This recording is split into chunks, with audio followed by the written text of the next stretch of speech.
আলিম মাদ্দা কার সমতুল্যয়? খারাজের কার সমতুল্যয়? ইয়া মাদ্দা কার সমতুল্যয়? উল্টা পেশ কার সমতুল্যয়? ওয়াও মাদ কার সমতুল্যয়? তাহলে সবগুলো কি করতে হয়? একালি পরিমাণ টেনে কি করতে হবে? হ্যাঁ, মনে থাকবে তো?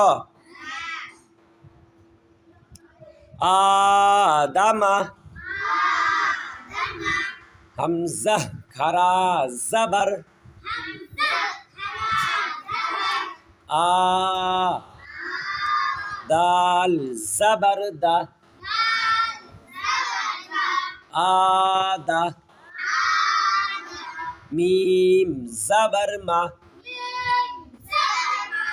আদামা